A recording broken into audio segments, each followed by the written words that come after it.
But in their excitement to go fishing, the boys don't check the Coast Guard warnings. There's a powerful riptide forecast for that morning, right in the waters where they're paddling. And we were almost to the sandbar when we just got hit by the current. Hey, we're drifting. I figured it was a joke, you know. So I was enjoying the moment. I was, hey, this is fun, you know, we don't have no control.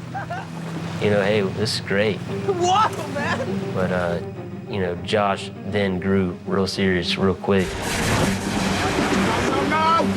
What's the matter? Kurt, we need to get out of here. Go, man, go. I knew we were in a current, and then I realized that, you know, we were actually going backwards. So, you know, I tried paddling harder. And the harder we paddle and the more energy we burn, it seemed like we weren't getting nowhere. The boys are fully caught in the riptide, and it's dragging them away from shore and out to the open ocean. When I realized how far we went in such short a time, I was like, this thing is really powerful. No, keep going. Still going out. All right, stop. Drop here. Yeah.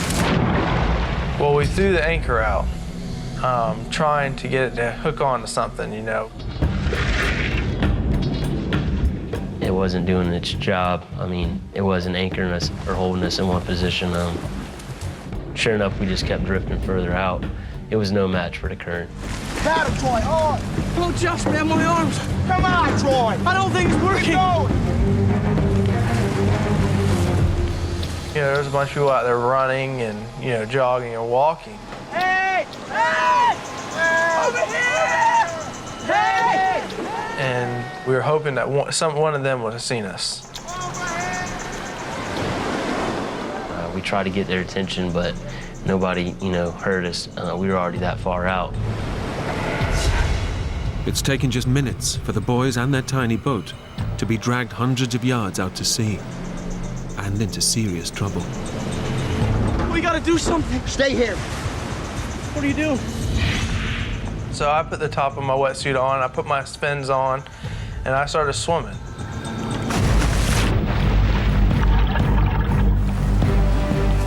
Josh's plan is to swim to the sandbar with the anchor rope and then pull the boat to safety.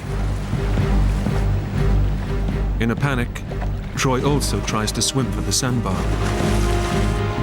but straight away feels the force of the current. John! I was almost there, and then I look back and see Troy struggling. It feels like something's trying to just pull me under. You know, I just feel all my energy being sucked out of my body. And once you run out of energy and you can't swim against it, it has no mercy. I mean, it's gonna kill you regardless if you like it or not.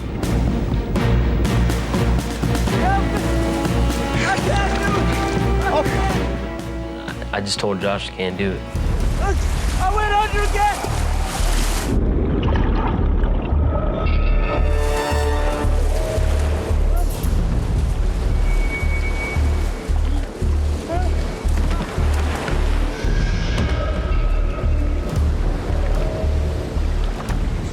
We were being pulled out to sea at a very fast pace, and couldn't do anything about it. Just 20 minutes after setting off on an innocent fishing trip, the two schoolboys' day out is going badly wrong as they're dragged out into the Atlantic Ocean. As dusk falls, and with no sign of rescue, the boys begin to take stock of their situation. Josh? What? When are they gonna come? I don't know, Troy. How will they find us? I don't know. But they don't know where we are. What's gonna happen then? Are we just gonna drift around in the ocean at night? Yeah? Shut the hell up.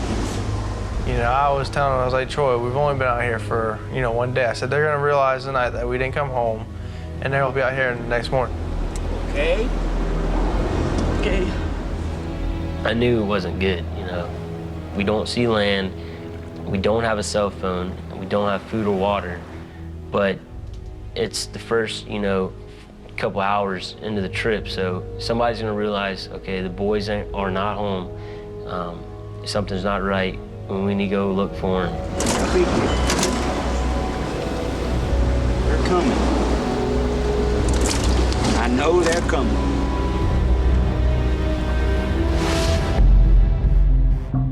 Out on the ocean, the two boys are still drifting in their tiny boat.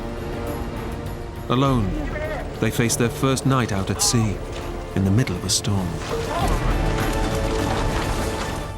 The first night, I barely slept. We were very, very cold. Strong waves begin to batter the tiny boat, and the temperature plummets to below freezing. Coming in too fast. We're all right, we're all right. When a wave would come, it would pull that side of the boat down and water would come over. Come on. It felt like ice hitting you. All in all, we were, freezing to death. So I keep moving. Keep moving, okay? Couldn't feel our hands. We were shivering. We pretty much, we had to cuddle with each other, just for body heat. It was that bad. Suffering the extreme nighttime cold makes the boys realize just how much peril they're in. Panic turns to terror as they face up to the reality that their lives are in real danger. The first night was filled with a lot of emotion. Our mood, went from being, okay, we're gonna get rescued to, okay, why are we still here? There should have been a boat, there should have been a helicopter, what's going on?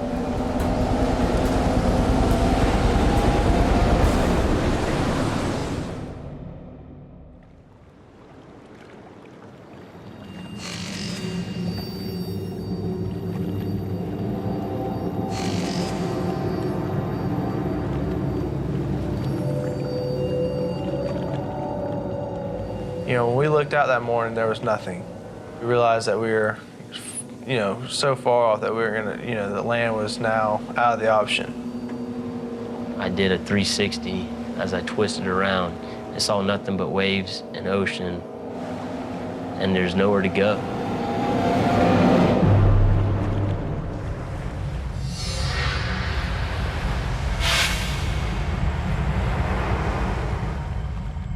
After a night shivering in freezing temperatures, Josh and Troy now endure over 23 degrees of relentless heat.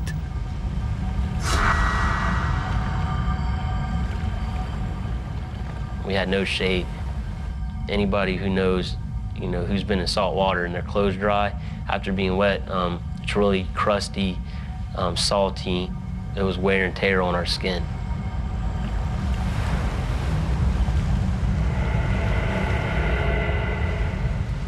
Every so often, I would get in the water. Just basically cool off in the water.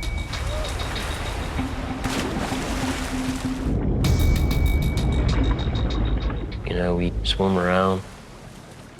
It got our mind off of the situation. So cool! Oh, yeah. But the boys are swimming in waters notorious for sharks.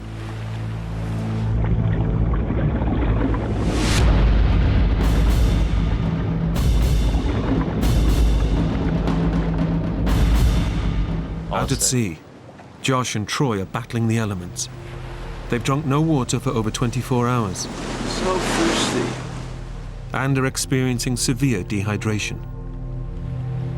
Their bodies have lost over 3 pints of fluid, causing muscle cramps, headaches, and extreme disorientation. They're desperate for something to drink.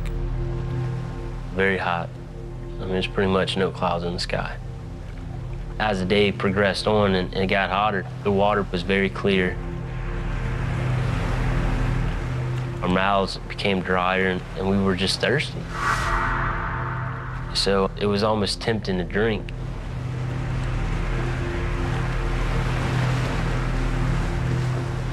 So Troy and I decided, hey, well, we'll gargle it and spit it back out. And that way you have something wet in your mouth, and it'll kind of, it's cold, so it'll help us a little bit, but we won't swallow it. It wasn't good, but just have something cold in your mouth. That's all we needed. The boys know that drinking the salty seawater will dehydrate them even further. But they're now so desperate, they find it impossible to resist. It was horrible. I mean, it's a bad day when you know that's the only thing you have to drink. But what you're drinking's killing you and hurting you.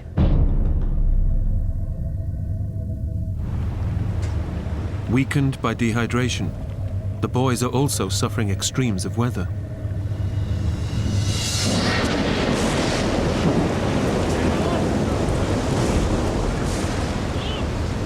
The boys wake on their third morning with a sense of despair. Then, on the horizon, a ray of hope finally appears. Hey! Hey! Help! Help us! Please! Please help us! It looked like a matchbox boat, so little. Hey! Help us! A fishing boat is passing, just 100 yards away. The end of their ordeal is now surely only moments away. Help us! We yelled at the top of our lungs, try to get somebody to see us, Please help us! But it was like a needle in a haystack. We were so small. Help us, please! They just turned and kept on going. Please help us! Come on! Come on! Why don't they see us? It was good to see something else, but they didn't stop. So we lost a lot of hope. The boys begin to realize how unlikely it is that they will be spotted in the vast ocean. We knew that there was no way they're going to find us because the ocean's so big. And if they hadn't found us yet, they weren't going to find us. And how helpless their situation now is. You're in the hands of the ocean, and you can't do anything about it.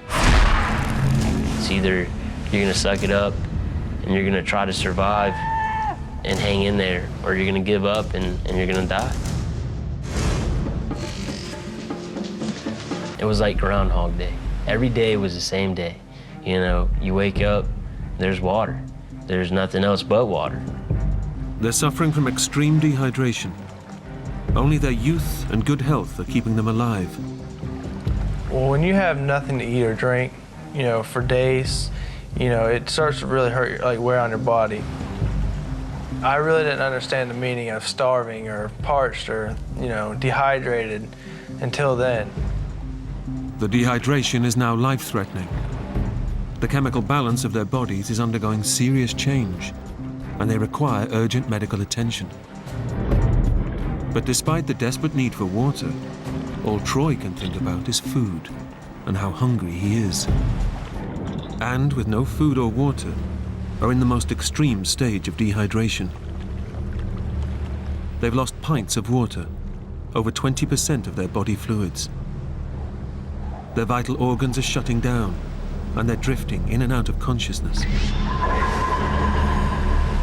Few people ever survive this long without water. My body hurts. I didn't want to be there no more. I didn't want to be out in the middle of the water. I was suffering, and it was a slow death. I was ready to go home to God. Stop! Stop it! I can't take this anymore. Come on. It's not right.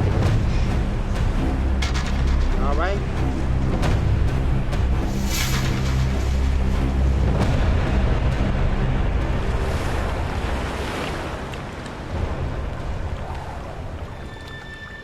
The boys have been woken by a huge cargo ship heading directly towards them. Troy, wake up! I've never been close to something that big. It was stories upon stories high. At the same time, it was so close, it seemed like I could touch it. Hey! Hey! Stop! Stop! Stop! Just as the boys had given up all hope of being rescued, it seems help has finally arrived. Stop! the enormous ship doesn't stop and is now about to run over them. Come on! Hold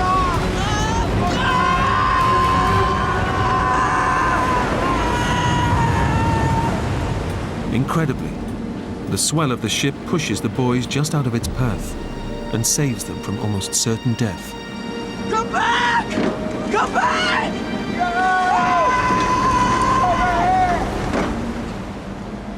They can only watch as their final hope of being rescued disappears into the night.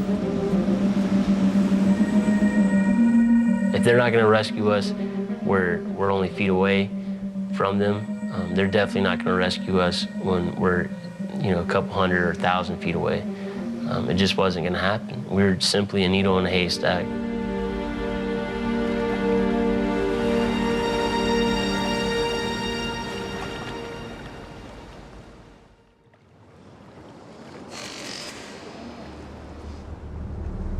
The boys have now been out at sea for over 5 days. And it was daylight, and I could see the beach. Oh my God.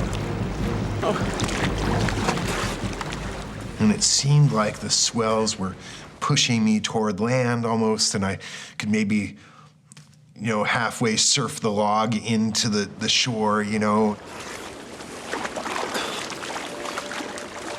I knew that if I landed right at the right place, there would be a bar right there. I could pull up, I could grab a beer, I could call for a ride, There was a lot of hope at sunrise, my personal sunrise.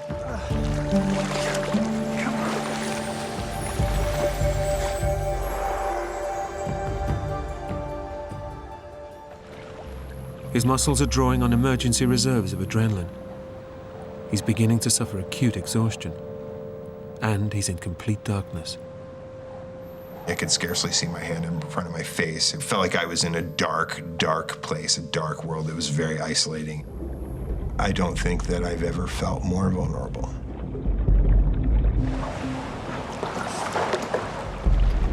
The water temperature has dropped to 45 degrees. He's rapidly losing body heat and dehydrating even further from the effects of swallowing seawater. And as soon as it got to be night, the swells were getting bigger, it was colder, and I was getting more water in my mouth, which I knew eventually over time could be responsible for taking my life. No search has been mounted, and he's fast running out of hope. I saw no boats. It was dark. I didn't think there was any way I was going to last overnight in the ocean. No boats, no planes. I'm dead, man.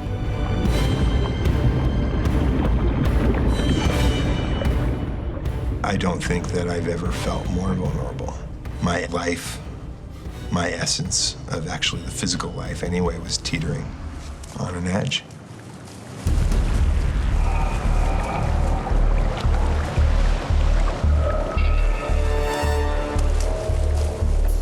Just when it seems things can get no worse, Will comes under attack from beneath the water.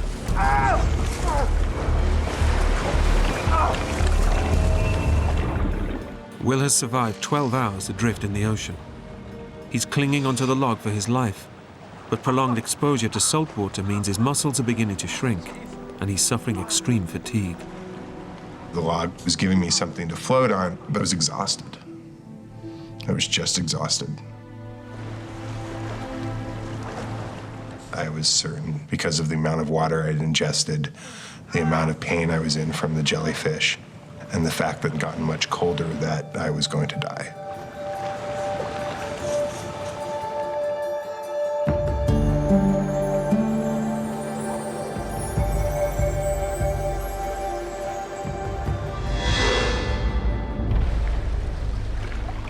"15 hours after crash landing in the ocean, Will has made it through the night.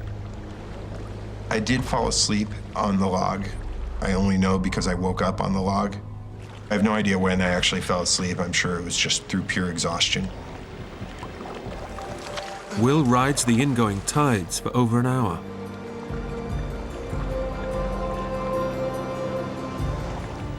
I wasn't making as much progress as I needed to. But the tide turns, and the undercurrents begin to work against Will, pushing him back out to sea. I didn't feel like visually like I was closer to the beach.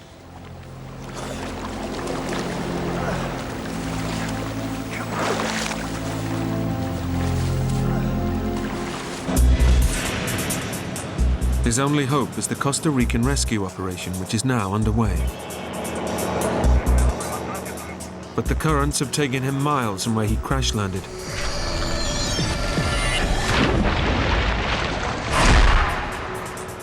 And the rescue teams are looking in the wrong place. Even if they knew where he was, it's like looking for a needle in a haystack. Throughout that day, boats and planes and helicopters would just pass, probably just doing their own thing and not looking for me. But it didn't make sense not to wave to it, so I waved a couple times, and then the log would roll over and I'd fall in the ocean. And that was a scene repeated over and over throughout that day.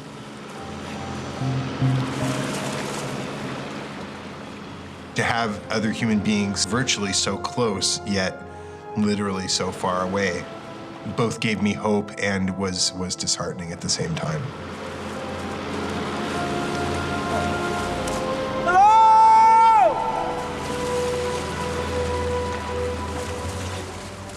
I realized how insignificantly, physically, visually small I was in the ocean and how virtually impossible it was going to be for any of them to see me. Since the log was the only thing floating, I wanted to keep it with me. So I would try various techniques of pushing it forward and then swimming along to it and then pushing it forward. But despite his efforts, Will knows he's still getting no closer to shore. Initially in the morning when I woke up, I thought by noon I would be on the beach. And later it didn't quite seem that anymore. Clinging to the log for 13 hours, Will realizes his last remaining lifeline is fast becoming a burden. Instead of pushing him towards land, it's riding the undercurrents and pulling him even further out to sea. I thought that pulling and pushing the log along was really not increasing my progress. It was giving me something to float on, but it wasn't really getting me toward the shore. The log that so far saved his life could also end up killing him. It was the only floating thing I had besides myself. I mean, I'd slept on it. That tree saved my life. He faces an agonizing dilemma. Should he let the log go and hope he has the energy to reach shore? Or should he hang on, praying for rescue?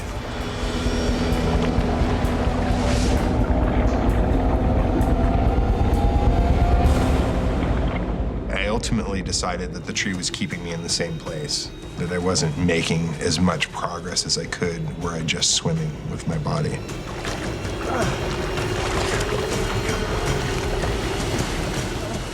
It was extremely difficult to let it go.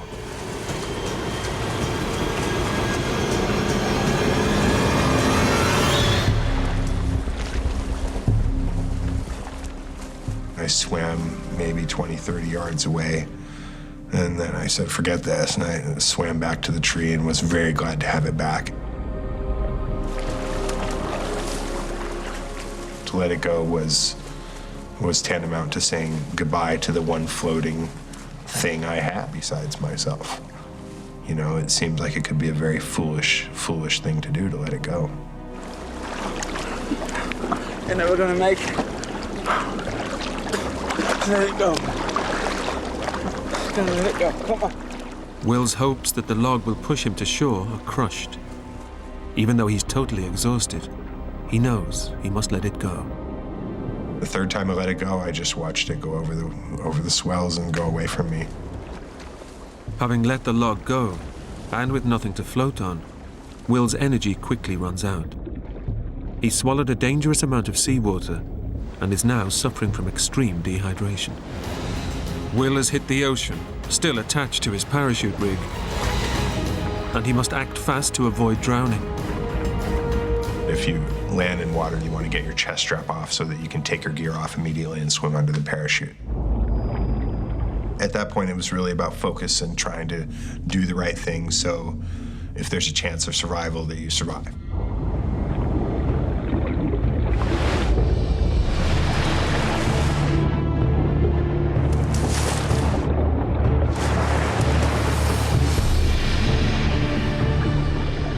It took me 2 or 3 minutes, and that was a pretty scary feeling because you can actually get tangled up in the lines and drown. On surfacing, Will's first thoughts of his friends. They've also dived out of the plane. One of them, Manny, seemed in serious trouble. I removed my shirt and my shoes because I wanted to be able to freely swim over and find Manny.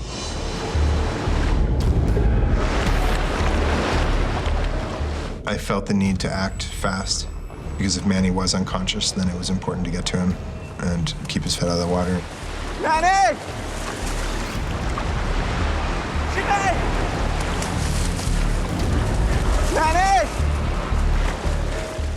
He wasn't answering me. I didn't see his parachute. I didn't see anything. Manny! Is there anybody there? Don't worry. So I swam around toward where I thought he would have landed.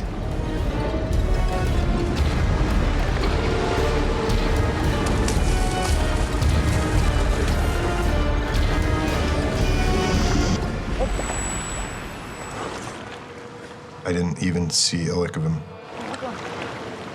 With his friends gone, Will quickly has to face up to his complete isolation. Hello?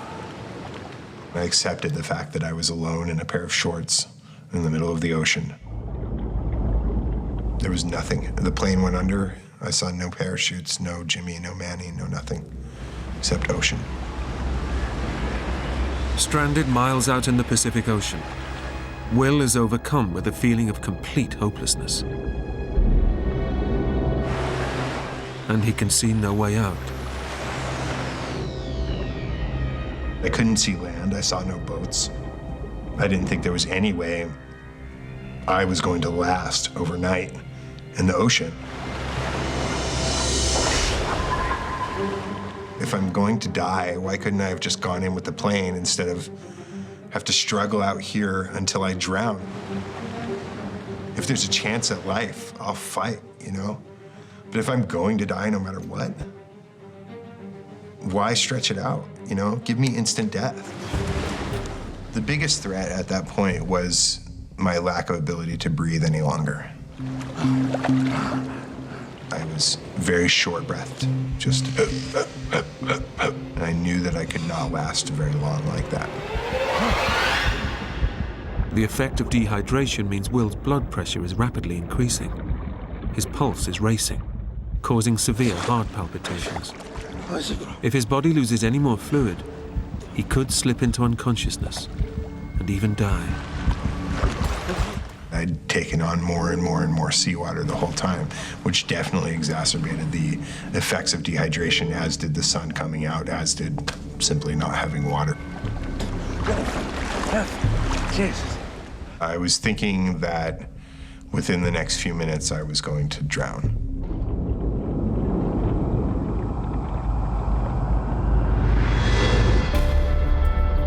I had been in excruciating pain from the jellyfish.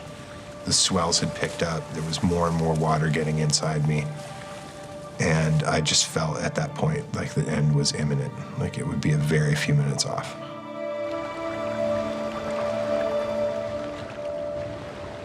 He begins to say goodbye to the family and friends he thinks he will never see again. I felt alone from other humans. I felt that I'd left, you know, the other humans, the other people in my life behind. That part of my existence was over and that I was going to die, and, you know, that I hoped that I'd done well in life, that I'd shown compassion and kindness to people, you know, and that they felt that love, you know.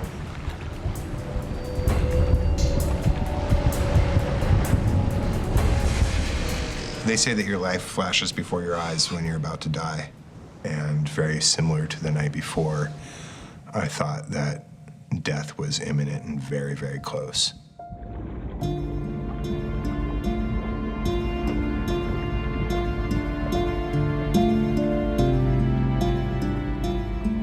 I felt that I'd left the other people in my life behind. That part of my existence was over, and that within a very few minutes I would be dead.